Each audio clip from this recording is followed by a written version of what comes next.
نداره آبجی. اومد تو آشپزخونه و با من کار کرد، با یه بشکن همه کارا رو ردیف کرد. انقدر قشنگ حرف میزنه آبجی که نگو. باشه فهمیدم. از این تعریفای الکی خوشم نمیاد. بهم بگو ببینم امتحاناتت از کی قراره شروع شه؟ 10 روز دیگه. بعد کی تموم میشه؟ همین 25 روز دیگه. وای، این که قشنگ یه ماه طول میکشه. خب برای چه انقدر نگرانی؟ چرا نگران نباشم؟ میخوام برات مهمون دعوت کنم. چی؟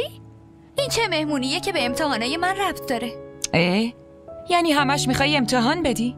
به زندگیتم باید برسی. انشاءالله بختت سفید باشه، همه چی هم داری. علم، خانواده، اخلاق، دیگه چی میخوای؟ چیزی که یادت رفت بگی اینه که شکل و قیافم خیلی مهمه. این چه طرز حرف زدن ترلان؟ الحمدلله شکل و قیافش چیزی کم نداره. آره، هیچ مشکلی نداره. من فقط همینطوری داشتم میگفتم. دخترایی که قیافشون معمولیه خواستگارم سخت پیدا میکنن. مردم قیافه رو نمیبینن، سلیقه مهمه. من که قبول ندارم. منو ببین، من سلیقه خاصی ندارم ولی به خاطر قیافم همه عشق میکنن.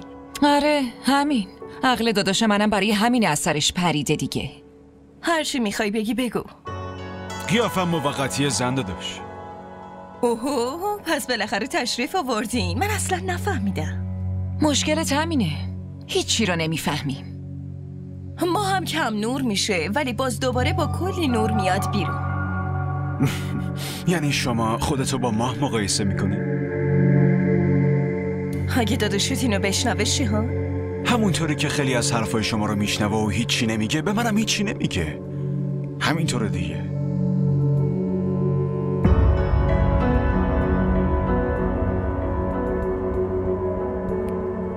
داداش کمال ساکت شو.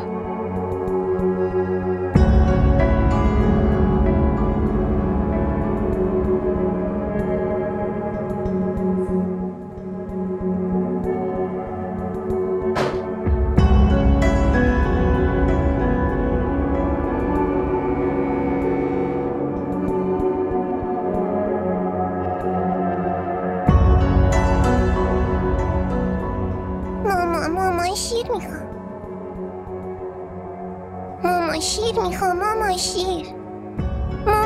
مامان نگو. دیگه نشنوم صدام کنی وگرنه خودم میکشمت.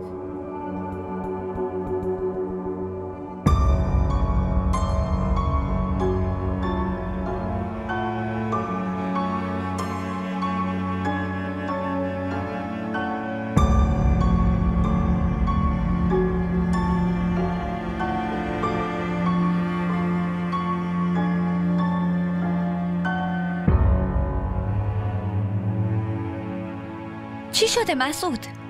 خیلی گشنم شده، شیر میخوام. آخه عزیز دلم، این که ناراحتی نداره. الان خودم درستش میکنم. بگو ببینم مامانت خوابیده؟ مامانم خیلی عصبانیه، بهم گفت ساکت شو، خودم میکشمت. آخه خاله مامانم خیلی عصبانیه. نمیخواد ناراحت بشی، بیا خودم الان برات شیر بیارم.